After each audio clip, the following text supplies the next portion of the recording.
Stock market today, October 13th, 2022.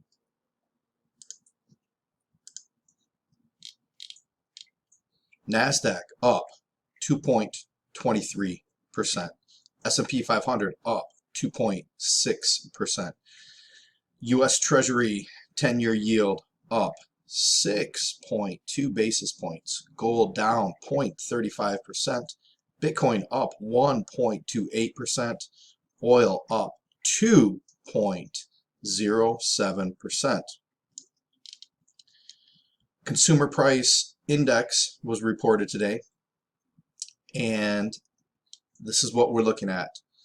Fuel oil up a little less than 60%. Gas utilities up 33%. Gasoline up a little over 18%. Electricity up 15.5%. Transportation up almost 15%. Food at home up a flat 13%. New cars 9.4%. Used cars 7.2%. Shelter 6.6%. Medicare up 6.5%. And as you see here, U.S. stocks rocketed higher today with no clear reason why, after initially stumbling during early trading due to the latest concerning inflation report. Are they reaching the bottom? Who knows? So, no clear idea why. Sometimes when there's no clear idea why, at least speculate that it might be your friendly federal PPT at work, Plunge Protection Team, officially known as President's Working Group on the Financial Markets. This was put into effect in 1988 by then President Ronald Reagan, created by executive order, and it's a combination of the Secretary of the Treasury, other members of the Chair of the Board of Governors of the Federal Reserve, the Chair of Securities and Exchange Commission, the Chair of Commodity Futures Trading. So it's a variety of people that were put together to basically keep the markets from plunging. So, maybe the Plunge Protection Team at work. Other news. We got some earnings reported today, and tomorrow is the real big one, with all these different financial stocks reporting. The VIX, the fear index, the volatility index, that fear meter, it's kind of right in this area. No real uptick in fear, even though we had these abysmal, like really crappy increases of pricing across the board. Even though the stock market went up, we didn't really see much of a downturn in the MMRI, the risk indicator. We see that it closed at 276 flat. Yesterday it was at 274. A little bit of an uptick in the total risk in the market. So we're still in this high range between 200 to 300. We're at the high end of this high risk in the market. One thing that the MMRI uses to calculate risk is the 10-year U.S. Treasury. See, TNX. And you see it here, TNX. And the other thing they use is the Dixie. The Dixie is a way to measure the U.S. Federal Reserve note against other currencies. And divided by 1.61. Why 1.61? I don't know. Nonetheless, we got our our U.S. Treasury hitting the record highs of late, right? This is looking at 6 months. This is where it was at on the 26th. And let's put in the S&P 500. That is not easy to see. Choppy. That is not helpful.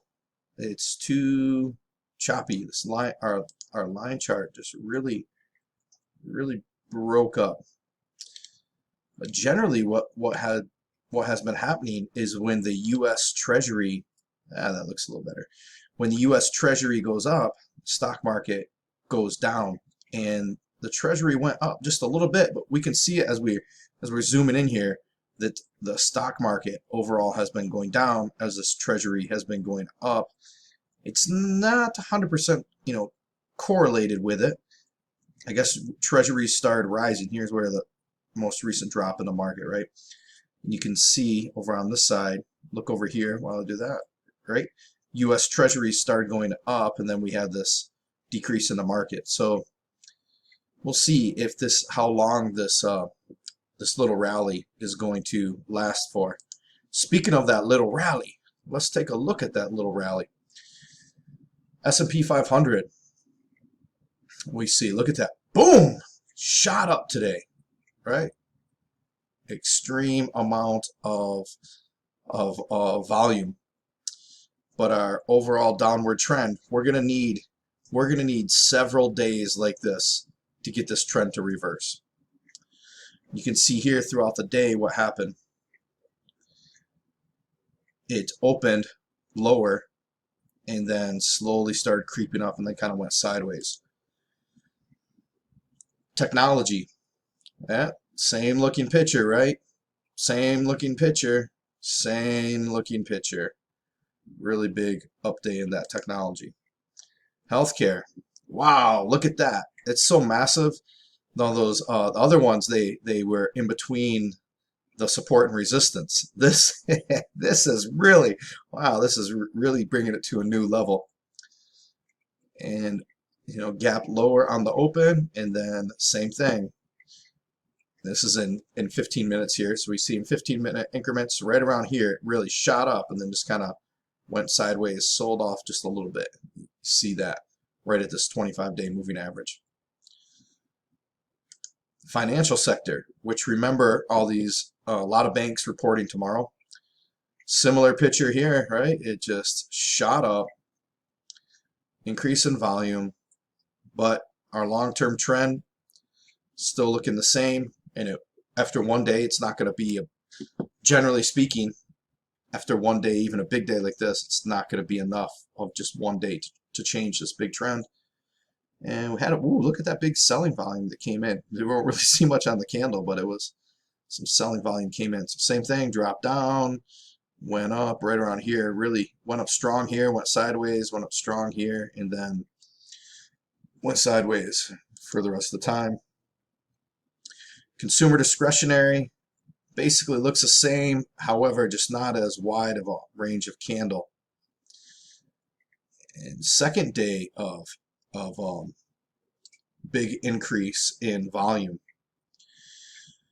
and kind of looks similar. We open gap lower, went up a little bit, went sideways, really shot up around here, which was around 11:15 or so, 11:30, probably from about 11 o'clock to about 11:30, then went sideways, basically sideways the rest of the day.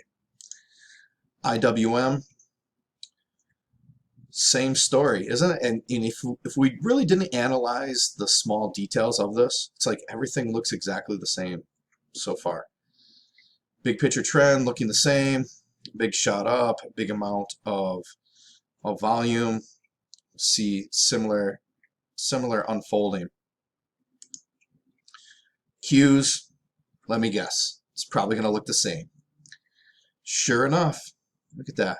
So what, who is in the market at up from 11 to 11:30, just sinking so much money into the market?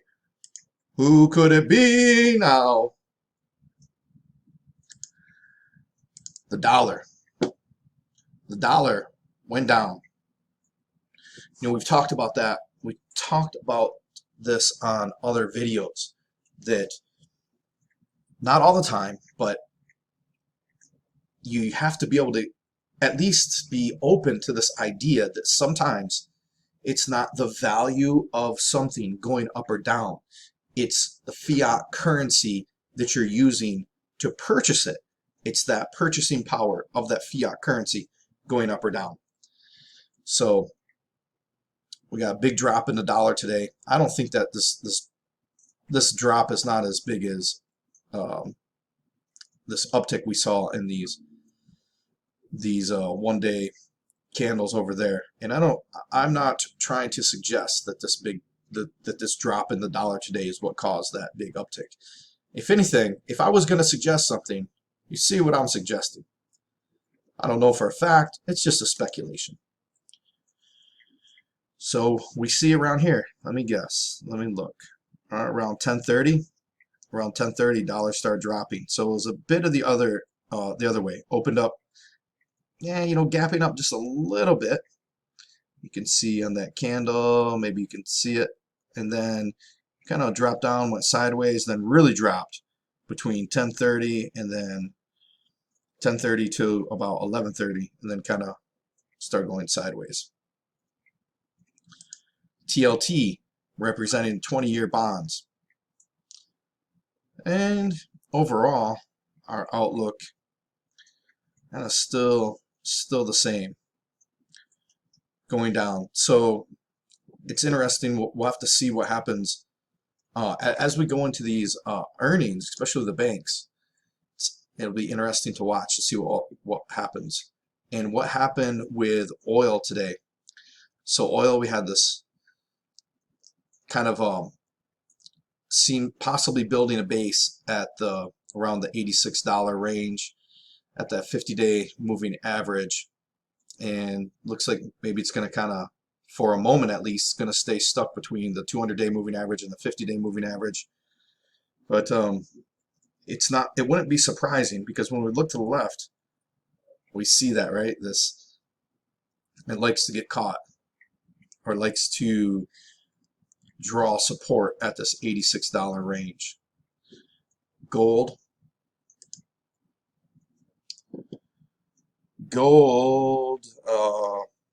the 13th. So this is actually today's candle. Today for me, it's all goofy, right? Living in the Hawaiian Standard Time Zone, right? So technically, look, it's the 13th. Look right here at the date when I hover on this candle. That's the 13th. But now look at that date, the 14th. You know, that's what I'm telling you. I got a unique perspective of learning how to trade when the time zones are way off. So look at that. This is a bullish sign. When you see, even though this was a bear candle, look at how far it traded down, but buying pressure pushed all that up. So sometimes what happens when you see these long wicks or tails to whatever direction, sometimes that's indicating that it's going to move in the other direction. At the minimum here, it might just be indicating that it's going to build a base, which would make sense to build a base kind of in this area. So even see right here, drop down, kind of got up to this base, went up here, tested that, dropped down, back to this base. So we'll see if it's basing out. Bitcoin trying to test that $20,000 range again. But right now it's not successfully doing it. We can see that it got a, looks like almost got, you can see that little tiny wick getting up there to touch the 20,000. But selling just brought it down to basically this right at that 20-day moving average. So here's a line chart of the spiders that we've been using. And now it's time to pull out my crystal ball and take a look. So even though there was this humongous day, we see that we're still in the middle of this channel. And if this is really going to be the beginning of the bottom, which it could be, if it is, then we got to break this channel. That's how you're going to know if this is really, if it's reverse. That's how you know if the trend reverse. Now, if it's just the beginning of the bottom, if it's going to start bottoming, which it might, because look here, look right in there. See how prices kind of get this. This crosshair is really not very fun, but you can see right in that area, the prices kind of touch there, kind of get congested. So, you know, maybe we'll start building a bottom here. If so, if we will be building a bottom here, then we're not going to go lower. Right? It seems obvious, right? If we see it going lower, then we know it's not building a bottom. Also, if it does build a bottom, then we have a chance to see if this trend is going to reverse. But in order for this trend to really reverse, it has to break out of the top part of this channel, and it's got to stay out of the top part of that channel. You know, right here, just because I have the trend line right here, it gives you an example of it. It broke out and then it failed. Right here, it broke out and then it failed. So just wherever the trend line is, and I'm probably not the master trend line drawer, but it's gotta get out, and then it's gotta start building a base up here to start moving up. So my prediction at the moment is perhaps we'll see some more movement to the upside during earnings. Perhaps if we do see some more upside through earnings, then my prediction for this day, October 13th, is that after earnings and this whatever rally we get to the upside through earnings, I think it's gonna come back out here. That'd be my prediction. If we see a lot of rallying through earnings. Now, if we don't see a lot of rallying through earnings, and it just starts, we see it going lower, or I guess we could see it building a base, but I think that's my first case scenario. Assuming that we don't have some announcement of quantitative easing, Operation Twist, or any sort of name that is a different name than Operation Twist and quantitative easing, but in essence achieves the same result. If we don't have that type of stimulation going on, then even if we have rallies through earnings, I think it'll end up failing. And yeah, so that's what I'm going to be predicting, and maybe it'll fail earlier at the moment. But you know, tomorrow is Friday. That's the last day of the week, and guess what? My prediction from 10/13/22, I can change it 10/14, but that's what I'm sticking with right now. So what I think you should be sticking with is, if you're not already paper trading, paper trade. I'm going to be on the paper trading soapbox for a while, because it's so amazing that you can, without risking real money, you can learn how to manage money and how to make money. You can learn how to manage risk without risking real money in the beginning. It's phenomenal. So stick with that. The other thing, in a time like this, if you have one or two stocks that you really, or how many, you have a couple stocks in mind, or at least one stock that you'd really like to, you wouldn't mind necessarily owning the rest of your life, then consider selling some cash secured put options on them. And you can download this guide to help you select a stock. It's not written in stone. It's not a mathematical formula. It's just suggestions. You can kind of, you know, massage them to fit your situation. There's other things in here. Now, these aren't the only 3 stocks that I sell put options on, but there are 3 that I do sell put options on for quite a while, and kind of give you the idea of my mental framework of why I like these stocks. You can also get a stock option Greeks cheat sheet. Just gives you a list of the different Greeks, 1-sentence definition. It's not going to have you manipulating the Greeks to make a lot of money, but it's going to have you at least knowing what the names are and what the definition is, which is going to be the first stepping stone of understanding them more to potentially profit from them. And my favorite, 3 underused tactics to transform your financial results. If you implement number 3, which is the hardest one, if you implement it, your financial life will definitely be different. Maybe your whole life. But it's not easy to implement. And I don't know how many people will. So with that, my friends, let's see what happens on those banks reporting tomorrow. Let's see what happens through the rest of the earnings season, and let's see which direction this is going to move. And how about this? How about in your paper trading account, practice trades that you can profit no matter what direction it goes? How about that? How about that? Maybe using one trade, maybe using a combination of trades. Would you like that? Would you like to be able to make money regardless of which direction it goes? Sound good? Okay, then you check out the next video tomorrow, and you guys have a fantastic day. Bye-bye.